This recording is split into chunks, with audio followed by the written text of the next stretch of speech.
Okay.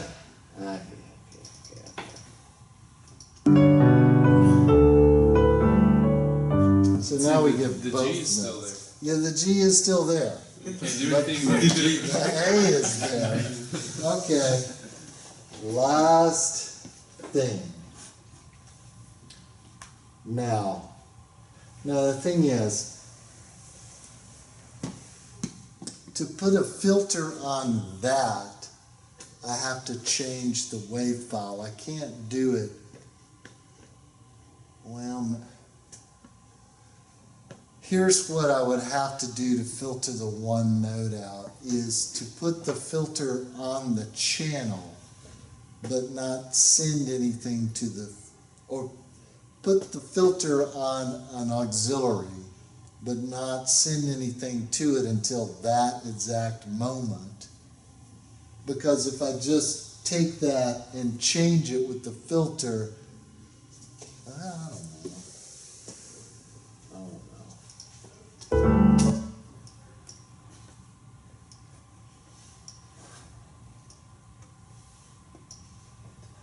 Okay. Yeah, we're done if you need to leave. EQ. Now.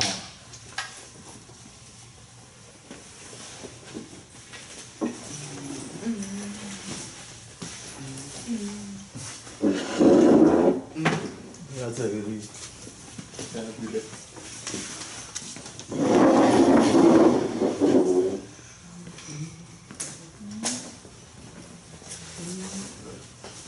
Theoretically, I would take out the note at 220, yeah?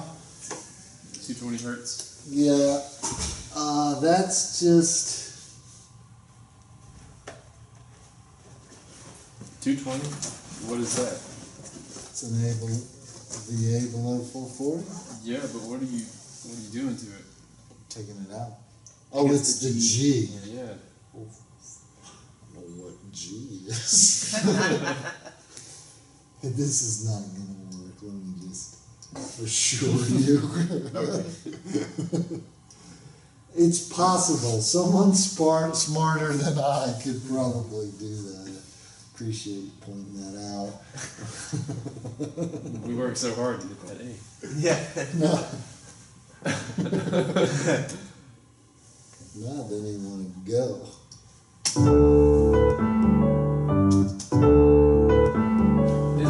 I don't know what's going on. The G's still coming strong. That was a lot of fun, but I don't know that. What I guess I would do is just put in the whole measure in all the voices and fade that in. It's like what you call a punch in. Like, you get this a lot as a sax player. There's just like 300 measures you're not playing, and then you gotta go. Okay, so they're just gonna punch you in at that spot. Okay, so you're playing along, punch in. Okay, so that would be like a punch in recording. Or you could play, you gotta be the same tempo, play some part of that before and after it, and then just line them up exactly. And you have to crossfade a little bit because there's reverb on the instrument a little bit. Mm-hmm. So blunt cuts are not going to quite work, but a little crossfade right at the exact same note, or even crossfading some fade out from one to another. So you played just a measure that had a long tone at the end of that measure. Instead of fading in at the beginning of the measure, fade in at the end of that measure, and then just play the measure in question and one more, and then just fade in, fade out. Yeah. I mean, or sometimes you know, if you want to think about doing stuff like that, you can be super strict on your tempo. It makes it easier. I mean, it's not that you can't fix things, but then you end up having to shove things both directions. Like even at the end, you got to move it over because what you added in is a little bit slower, you know. So, yeah, there's going to be a lot of shifting around. But or you can just go ahead and put 2 takes in the can and either take the best take or fix the best take with other excellent spots from the not as best take. I shouldn't have done this one last. Well, I was ready to go home. it's a total big ask, Brian. Not a big ass, a big ask of yourself. You want to record a bunch of pieces perfectly that you also wrote, and you're going to be the recording engineer on it.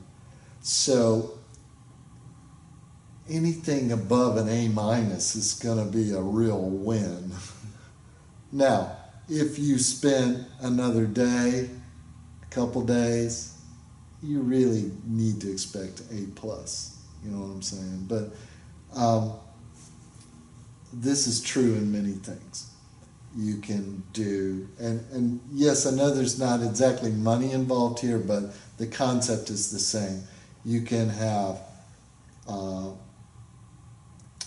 good, fast, cheap, but you can only have 2. You can have fast and cheap, not necessarily good. Fast and good, not going to be cheap. Good and cheap, not going to be fast. You know, you just,